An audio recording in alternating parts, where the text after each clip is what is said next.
In one of the early photographs of the Cleveland riverfront, the city looks half-finished and overbuilt at the same time.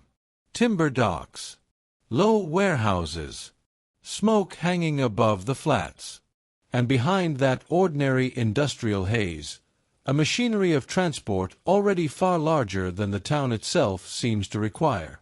Rail lines converging, lake traffic moving, storage yards spreading across ground that had only recently been edge territory. It is a familiar American scene. But look at it long enough, and it begins to feel wrong.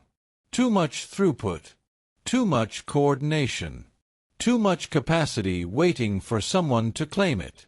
Then, almost on cue, John D. Rockefeller appears in the record, and within a few years the landscape no longer looks like a city with businesses inside it. It looks like a system selecting an operator. The accepted story is simple, and for that reason it has endured. Rockefeller was born into modest circumstances, arrived in Cleveland as a young man, found work as a bookkeeper, learned discipline, saved carefully, entered the produce commission trade, then moved into oil refining at exactly the right moment. Pennsylvania crude changed everything. Kerosene demand expanded. Competitors were sloppy. Rockefeller was methodical. He cut waste, secured favorable freight rates, reinvested profits, eliminated rivals, and built Standard Oil into the most efficient industrial organization of its age. Ruthless, yes, but legible. A hard country produced a harder businessman, and the businessman mastered the new fuel of modern life. That version explains a great deal. It does not explain the transition. It does not explain the speed with which a young merchant moved from bookkeeping and produce into an industry that required fixed works, transport leverage, storage, credit, legal planning, and political protection all at once. It does not explain why the family record before the late 1850s feels so thin beside the scale of the apparatus that appears not long after. It does not explain how a father known more for itinerant salesmanship, dubious remedies, unstable identity, and scattered dealings becomes part of a family myth that somehow leads, within a narrow historical window, to command over the most consequential refining network on Earth. The official explanation is not false. It is incomplete. And what remains is the part that matters. The hidden theory is not that Rockefeller rose through magic, or that an invisible cabal simply handed him a continent. It is something quieter and more serious. That between the late 1850s and the end of the Civil War, industrial America did not merely grow. It was reorganized. Assets, routes, contracts, legal privileges, and financial access were redistributed at extraordinary speed. In that redistribution, certain men did not build from nothing so much as step into channels that had already been widened for them. Rockefeller may have been one of the most brilliant administrators in American history. But the deeper possibility is that his genius was applied to an inheritance that was not personal, not ancestral, and not honestly described in the mythology that followed. Not a fortune passed down in cash. A transfer of position. A transfer of access. A transfer of command. Start with the arithmetic. The record shows modest origins in practical detail. A young clerk. A careful saver. A first partnership in produce. A father whose reputation was colorful at best and predatory at worst, who lived by performance, evasion, and questionable commerce rather than by stable capital formation. That is the documented world. It is not the world from which major industrial leverage usually emerges. Early biographical accounts ask the audience to accept that thrift, religious discipline, and a talent for accounts bridged the distance. But the distance is not moral. It is structural. Refining required capital. Expansion required larger capital. Dominance required credit on terms other men could not obtain, along with the confidence of railroads, insurers, wholesalers, and bankers. A man may be exceptionally able. He may even be destined for command. But in the 1860s, ability alone did not lay tanks, secure freight discrimination, acquire rival plants, stabilize distribution, and absorb shocks in a violently unstable market. Money had to arrive first, or access equivalent to money. The question is not whether Rockefeller was gifted.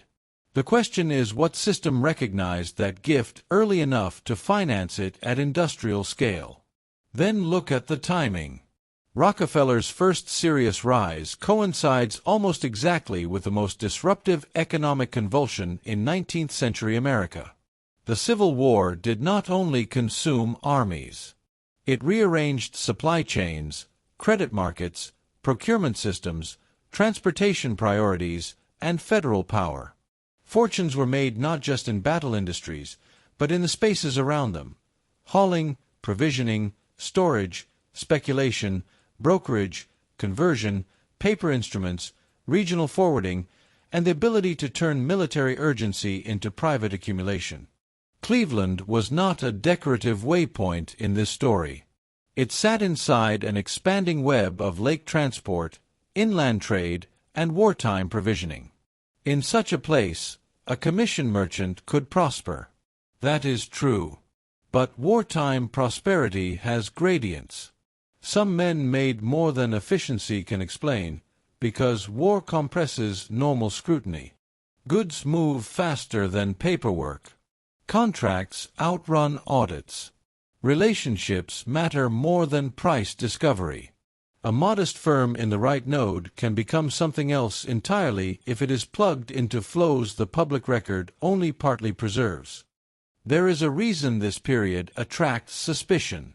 War contracts from that era are notorious for overbilling, poor inspection, inside access, and sudden enrichment that later biographies prefer to smooth into respectable beginnings. It does not require melodrama to say this. It requires only a memory of how states behave under emergency. Records become fragmented. Decisions become urgent. Gatekeepers become powerful. Some firms are not merely successful. They become legible to power. If Rockefeller and his early associates benefited from wartime channels beyond ordinary produce dealing, that would not be exotic. It would be historically normal. The remarkable part is not that such a mechanism might have existed. The remarkable part is how rarely it is treated as central when discussing the origins of the largest industrial fortune in the country. To be fair, the mainstream explanation deserves more than dismissal. Rockefeller really was disciplined at a level his contemporaries noted with a mixture of admiration and fear. He understood bookkeeping as a weapon. He reduced waste relentlessly. He saw that refining, unlike drilling, rewarded stability, volume, and system. He partnered with skilled technical men. He standardized barrels, negotiated rates, used byproducts, and thought in chains instead of transactions. All of that is real. It explains why Standard Oil, once established, became devastatingly effective. It explains why looser firms fell around it. But it still does not explain the original lift. Reinvestment can magnify a business already generating extraordinary returns. It cannot, by itself, explain how a young merchant moves into position to command the advantages that produce those returns in the first place. Efficiency explains acceleration. It does not explain ignition. The railroad evidence sharpens the problem. Rockefeller's rise cannot be separated from freight. Oil was not power until it moved reliably, cheaply, and at scale. The famous rebate arrangements were not a decorative side note. They were an operating spine. But railroads do not grant strategic concessions because a newcomer is earnest. They do so because he already represents volume, future dependence, political usefulness, or financial backing. By the early 1870s, the combination surrounding freight rates, secret rebates, drawbacks, and the South Improvement structure show a businessman operating at a level far beyond ordinary commercial negotiation. He was not asking for access. He was helping define the terms of access for others. That degree of influence usually appears after dominance is visible. Here it appears while dominance is still consolidating. Again, the issue is not whether he exploited the system brilliantly. He did. The issue is how quickly he entered the room in which the system itself was being redesigned. Maps tell the same story more coldly than memoirs do. Plot the producing fields in Pennsylvania. Plot the refining centers. Plot the lake routes, trunk lines, depots, transfer points, and urban fuel markets. Then plot the years in which independent refiners disappear into combinations. What emerges is not merely growth. It is enclosure. Control is achieved at choke points. Storage, shipment, insurance, and market intelligence begin to matter as much as raw production. Rockefeller's genius, if one chooses that word, lay in understanding that oil was never just a substance in the ground. It was a corridor problem. But a corridor problem requires corridors already becoming national in scale. And those corridors were themselves products of policy, subsidy, military urgency, land grants, legal privileges, and concentrated finance. The pattern does not disappear when one admires the man at the center of it. It becomes clearer. There is also the problem of what is missing. Later Rockefeller records are abundant. Mature power preserves itself in paper. It generates charters, correspondence, memoranda, philanthropic reports, public statements, trust agreements, legal briefs, and controlled recollections. Early origin periods are thinner. That, by itself, proves nothing. Many 19th century records are fragmentary. But when the most decisive interval is also the least illuminated, the absence becomes part of the evidence. Not evidence of a secret vault containing a single explosive confession. Evidence of a process more ordinary than that. Selective preservation, respectable narrative, institutional curation, and the natural tendency of great families to archive triumph more carefully than ambiguity. The record is still there. City directories survive. Court files survive. Freight controversies survive. Congressional testimony survives. Estate valuations survive. Local commercial traces survive.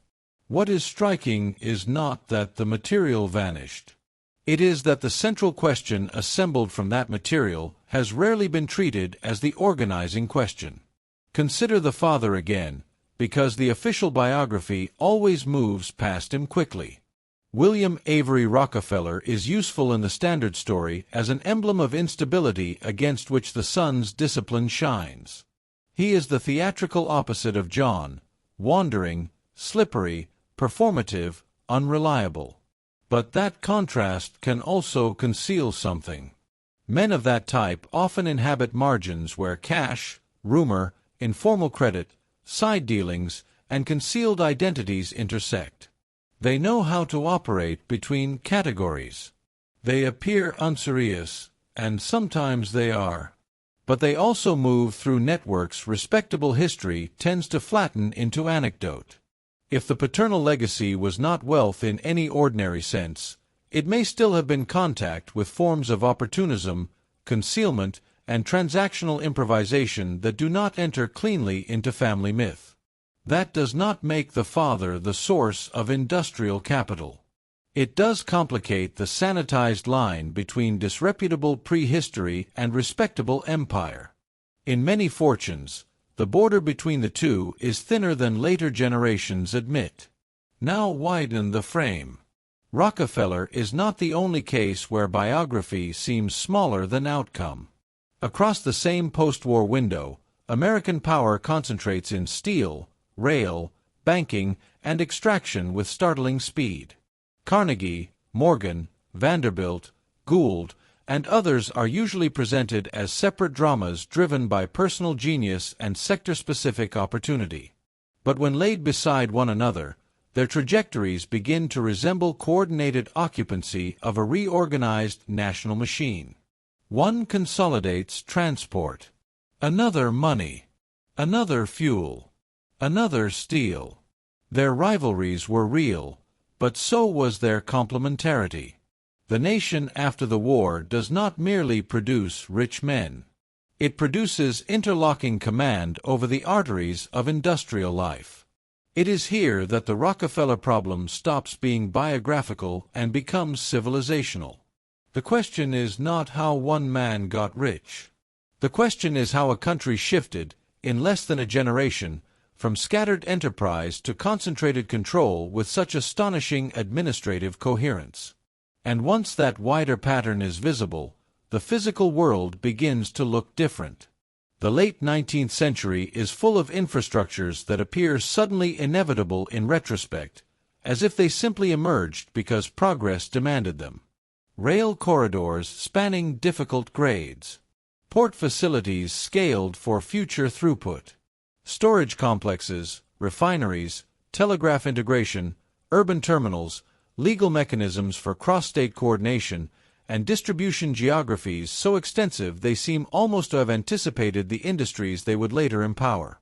Mainstream history quite reasonably explains this as rapid development under intense technological pressure. In many cases that is exactly right. But even within that explanation, there is an unresolved tension. The pace of consolidation often exceeds the pace at which ordinary institutional learning should have been possible. America after the war does not look like a country cautiously building systems. It looks like a country suddenly discovering that systems are already thinkable, fundable, and governable at continental scale. What changed was the explanation. This is where some observers reach for a grander hidden history, arguing that the great fortunes did not create the industrial order so much as inherit fragments of an earlier one, or step into infrastructure and technical capacity whose true origins were later obscured. Many versions of that claim go far beyond what the surviving record can support. They confuse anomaly with proof. They turn gaps into certainty.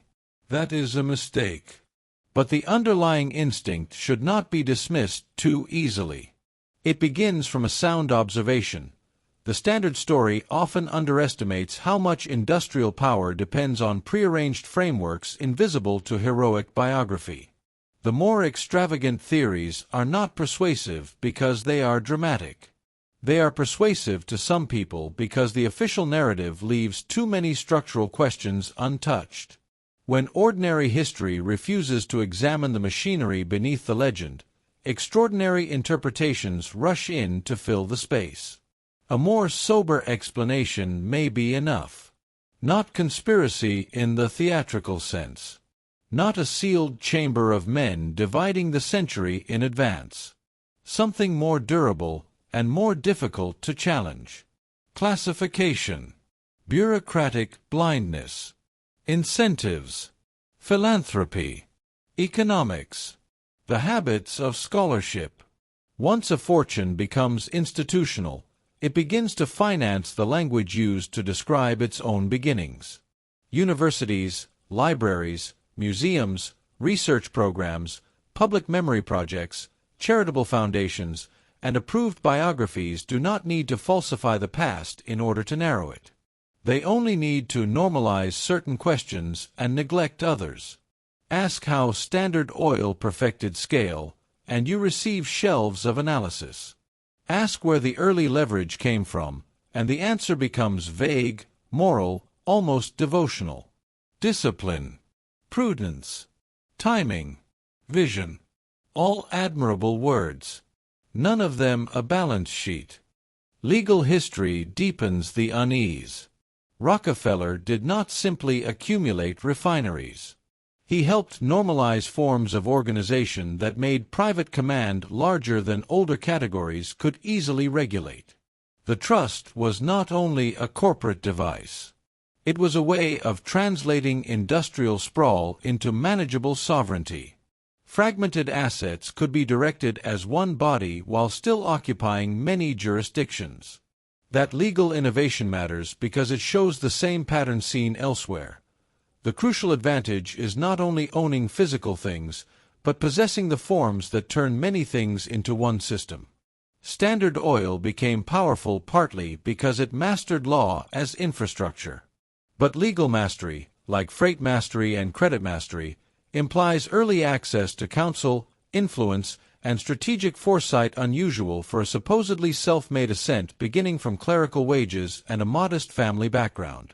The man may have taught himself much. He did not invent the environment that made such scaling possible.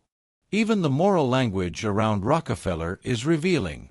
Admirers cast him as proof that private order can outcompete chaos. Critics cast him as the monster produced by unregulated capitalism. Both portraits assume the same basic sequence. First an individual rises, then institutions react. But what if the order of events is partly reversed? What if institutions, already in crisis and reformation during war and post-war expansion, created the openings through which certain individuals could rise so quickly that later generations mistook selection for creation? That would not make Rockefeller passive. It would make him the ideal instrument of a larger transition.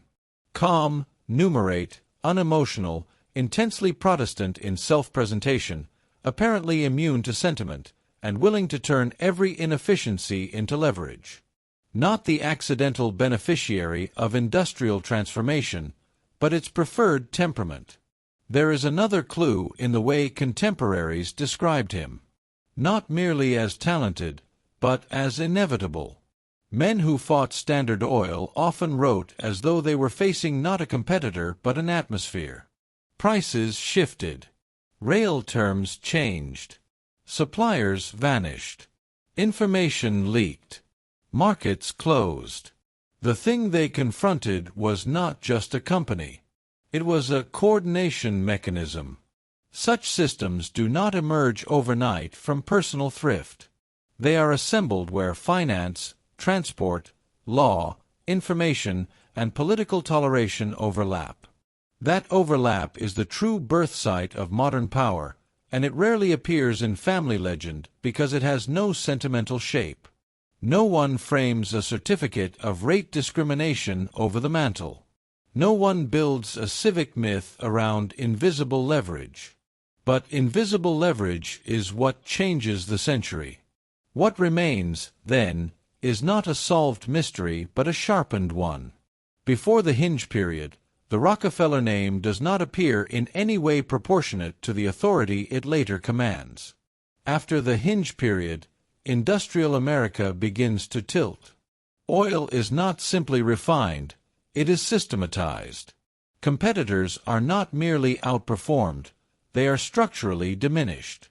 A family without recorded old wealth becomes the center of a mechanism so vast that later philanthropy can help shape medicine, education, public memory, and the accepted language of modern progress. The official explanation tells us this happened because one disciplined man saw further than others. Perhaps he did.